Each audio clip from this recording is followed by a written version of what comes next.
Hola, vamos a continuar con el desarrollo del tema 9, mutaciones génicas. Vamos a entrar a mutagénesis artificial. Denominemos mutágeno cualquier agente, ya sea físico, químico, biológico, que altere o cambie la información genética de un organismo. Entonces se usan tratamientos mutagénicos para aumentar la tasa de mutación y la frecuencia de mutantes o para provocar cambios estructurales que permitan conocer la función de determinadas secuencias. Los pasos en cualquier proceso mutacional es primero los cambios físicos o químicos antes de alcanzar el ADN, luego se da un segundo paso de la reacción entre el mutágeno o un derivado del mutágeno con el ADN. En el tercer paso se puede llegar a producir la reparación del daño genético a ese ADN y esas son aún etapas reversibles del proceso mutacional. A partir de ahí, si el daño no es reparado, si el mutágeno reaccionó con el ADN y provocó una mutación, el siguiente paso es la fijación de la mutación en el ADN durante el segundo ciclo de replicación, la transcripción hacia ARN mensajero, la traducción para la formación del polipéptido y el crecimiento y multiplicación, por supuesto, de la célula mutante, que constituyen etapas irreversibles del proceso mutacional. Los agentes mutagénicos que vamos a considerar en este curso los vamos a clasificar en mutágenos físicos y químicos. Dentro de los mutágenos físicos vamos a considerar las radiaciones ionizantes y las radiaciones no ionizantes, y dentro de los mutágenos químicos vamos a considerar los errores de copias originados por los análogos de base, como ya estuvimos viendo en las bases moleculares de las mutaciones, agentes que reaccionan con las bases y agentes intercalables en el ADN. Los mutágenos físicos se refieren a las radiaciones, y dentro de las radiaciones, según su longitud de onda, podemos diferenciar las radiaciones no ionizantes, las que tienen longitud de onda más larga, y las radiaciones ionizantes, las que tienen longitud de onda corta. Primero vamos a trabajar con las radiaciones ionizantes. Son aquellas con energía suficiente para extraer electrones en sus estados ligados al átomo. Pueden ser de origen natural o artificial.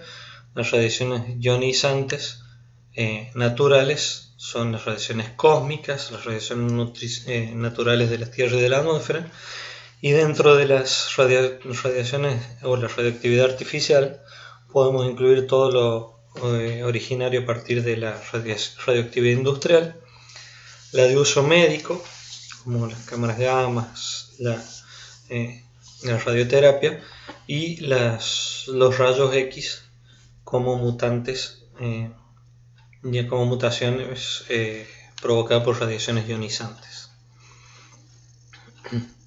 ¿Cuáles son los efectos genéticos hereditarios o no de las radiaciones? Bueno, lo que producen principalmente es ionización de manera directa o indirecta en las moléculas, y van a producir daños celulares. Si esos daños celulares se producen en los tejidos germinales, va a ser hereditario y se va a transmitir a las siguientes generaciones. Si se da en tejido somático, no se van a transmitir a las siguientes generaciones. Generalmente lo que podemos observar, como vemos en estas dos diapositivas, son roturas cromatídicas o cromosómicas.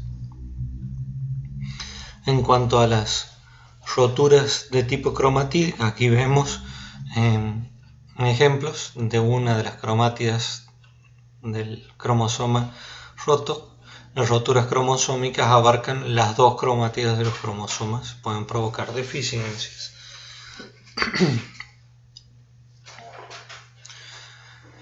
Las radiaciones electromagnéticas, que son dispersivas, son los rayos X con longitudes de onda cercanos a 10 a la menos 8, 10 a la menos 10, las de rayos gamma y los rayos cósmicos. En cambio, las radiaciones corpusculares, que son concentradas, vamos a incluir a los rayos alfa, beta, los protones, los deuterones y los neutrones como agentes mutagénicos. ¿Cuál es la penetración de esas radiaciones ionizantes? Es diferencial para cada tipo de radiación. Los neutrones y los rayos gamma son los de mayor penetración, los rayos alfa y beta son los de menor penetración.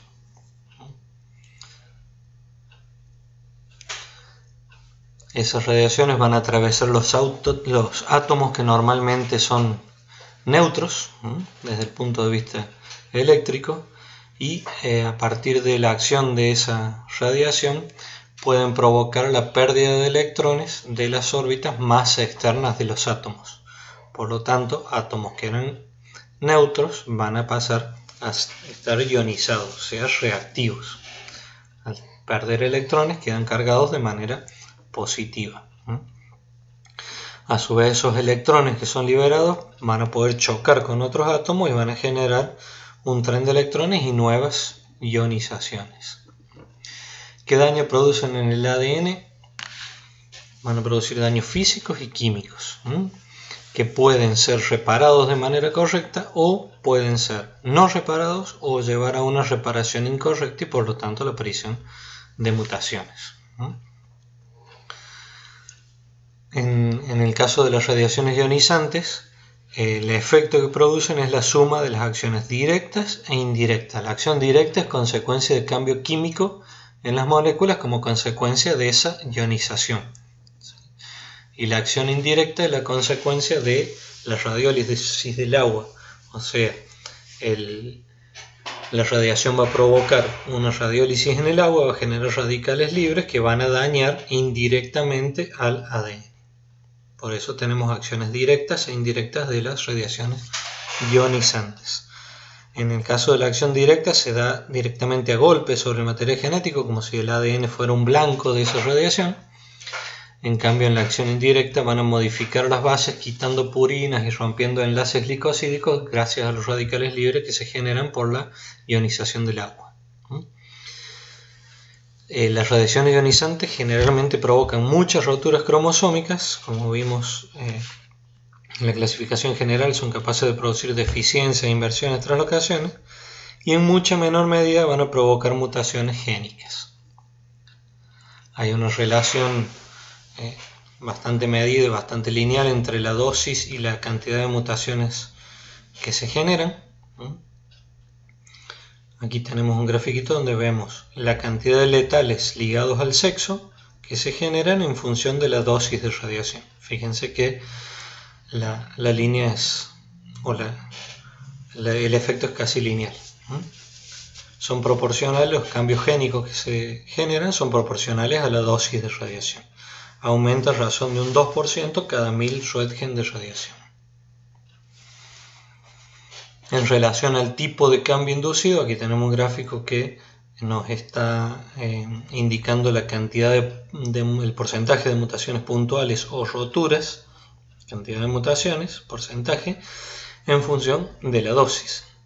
Lo primero que podemos ver es que las mutaciones génicas, como dijimos, es lineal, es proporcional. En cambio, las roturas cromosómicas son exponenciales en relación a la dosis de radiación. Los neutrones, que son los de mayor penetración, son los que provocan más roturas cromosómicas que el resto de las radiaciones. En relación a la dosis de radiación, las dosis agudas generan gran cantidad de roturas cromosómicas. En cambio, dosis crónicas, o sea, la misma dosis dada en mayor tiempo, provoca menor daño fisiológico, por lo tanto menor cantidad de roturas, y el proceso mutacional que generan es más estable.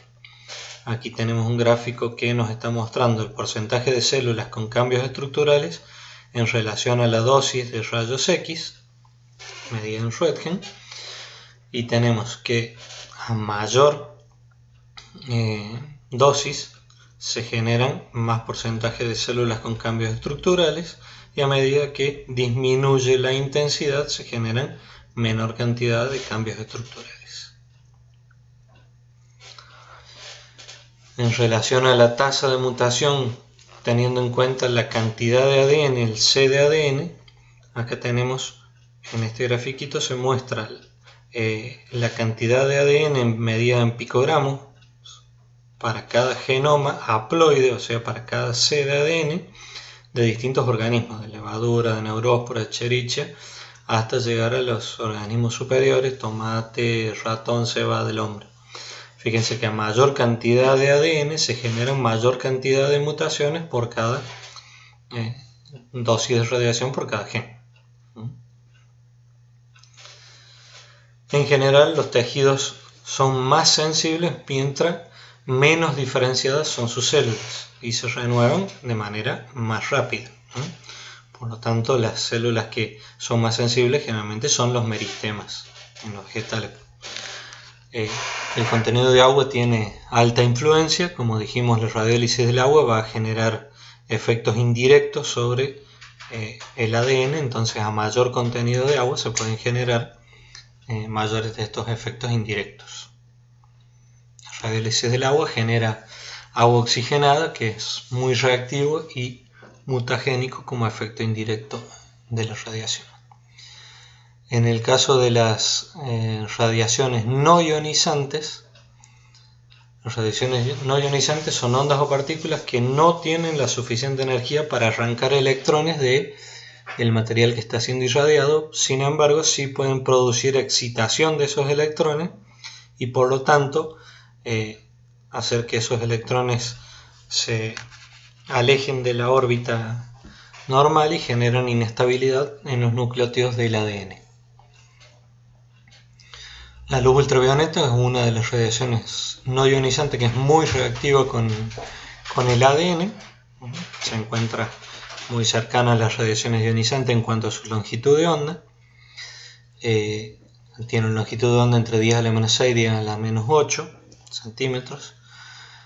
Es de baja penetración, producen excitación de los electrones y hacen que los electrones salten a órbitas más lejanas sin perderse ese electrón, ¿sí? Va a provocar cambio espacial en algunas bases. Aquí tenemos un ejemplito de un ADN normal antes y después de la aplicación de luz ultravioleta. Van a inducir principalmente mutaciones génicas antes que roturas cromosómicas. Este tipo de mutágenos son útiles para tratar tejido germinal, polen, conidios, esperma. La luz ultravioleta es absorbida principalmente por las pirimidinas, por timina y citosina, y muchas veces produce la rotura de puentes hidrógenos. Al romperse los puentes hidrógenos y posteriormente volverse a formar, muchas veces se forman dímeros entre pirimidinas adyacentes. El más frecuente es los dímeros de timina, timina con timina, las dos adyacentes, en lugar de volverse a unir con el nucleótido correspondiente de la otra hemiélice, se forma un doble enlace entre las dos timinas adyacentes de la misma cadena. Eso es provocado por la rotura de los puentes de hidrógeno producido por la luz ultravioleta. Aquí tenemos las dos timinas en el esqueleto de ADN, el formarse el fotodímero por la acción de la luz ultravioleta. Esas timinas cambian su disposición espacial, se aparean entre dos timinas de la misma hemihélice y cambia la configuración del ADN. Ocupa menos espacio, se deforma la estructura del ADN y muchas veces inducen errores de copia durante la replicación. La mayoría de las veces induce transiciones, pero también pueden estimular la formación de transversiones y muchas veces cambio de fase que van a provocar adiciones o deleciones en el ADN. Esos son los efectos más comunes provocados por los mutágenos físicos, tanto las radiaciones ionizantes como las no ionizantes. En el próximo video vamos a trabajar sobre los mutágenos químicos.